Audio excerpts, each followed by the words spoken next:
All right, let's get right into it.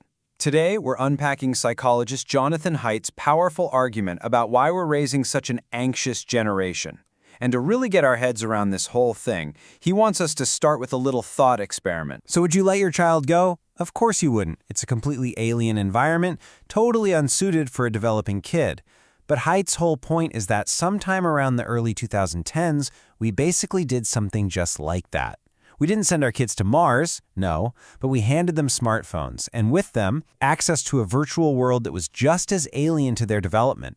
And the very first sign that something was going terribly wrong was a sudden, and I mean dramatic, plunge in their mental health. Okay, so let's just dive straight into the evidence, because when you see the numbers, it's pretty startling. Starting around 2010, the data on teenage mental health just takes this shocking nosedive.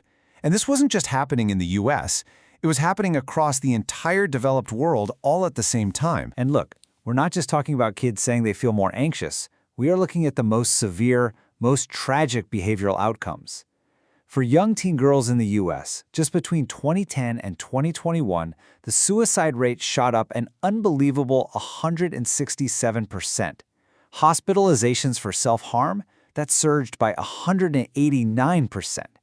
You know, these are not small changes. This is a tidal wave. So the timing of all this is a really crucial clue.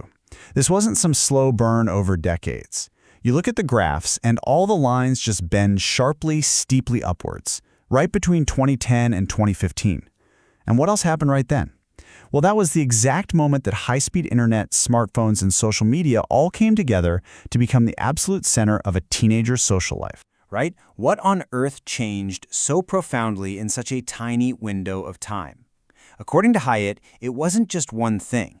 It was something much bigger, much more fundamental. It was a complete rewiring of what it even means to be a child. Haidt actually has a name for this. He calls it the Great Rewiring. And it was basically a two-part punch.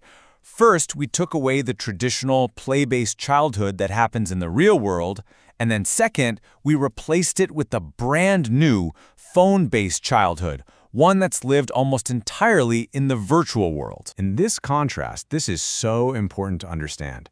A play-based childhood is physical, it's messy, it happens in real time with other people in a stable community where, you have to learn to get along.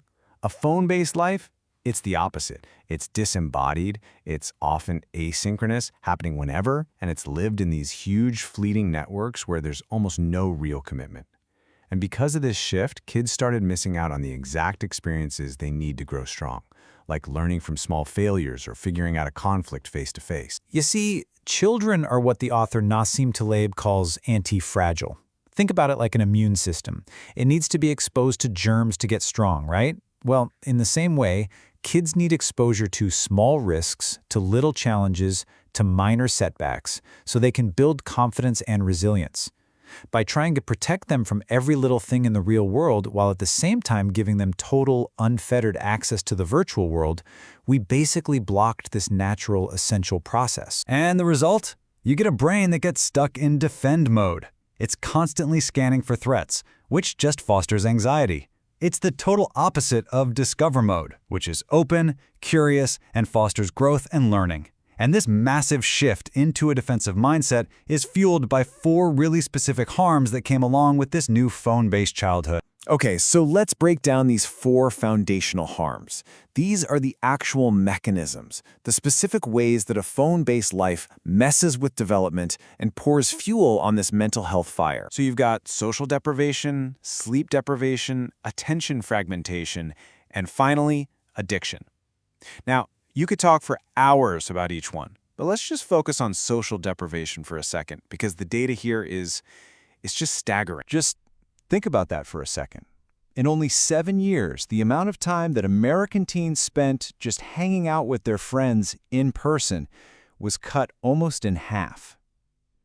And this was no accident.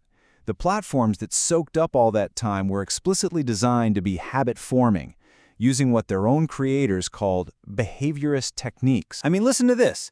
Sean Parker, the very first president of Facebook, he admitted it. He said they knew they were exploiting a vulnerability in human psychology to consume as much of our time and attention as they possibly could. So the really crucial point here is that this isn't some unsolvable mystery. If we can understand exactly how we got here, then we can find the path back. So, what do we do? How do we possibly fix this? Well, Haidt argues that the solution starts by understanding why it's so incredibly hard for any one parent or one family to fight this alone. It's a classic trap, one that social scientists have a name for. It's a collective action problem. You know what that is, right? If you're the only parent who doesn't give your kid a smartphone, your child gets left out. It's social suicide for them. But if no one has one, then everyone is actually better off. They play together, they talk. So to get out of this trap, we can't act alone. We have to act together. So Haidt proposes 4 big society-wide reforms to solve these collective action problems. First, no smartphones before high school. Give them basic phones that just call and text. Second, no social media accounts before age 16. Third, make our schools completely phone-free environments from the first bell to the last. And fourth, we need to give kids back way more freedom for unsupervised play and independence, the very stuff that builds that anti-fragility we talked about. If we act together on these things, we can end this disastrous experiment we've been running on our kids. And that leaves us with one final, and I think pretty essential question. Our children may not physically be on Mars, but are they fully here with us? It is time to bring them and childhood itself back down to Earth. Thanks for joining this Explain.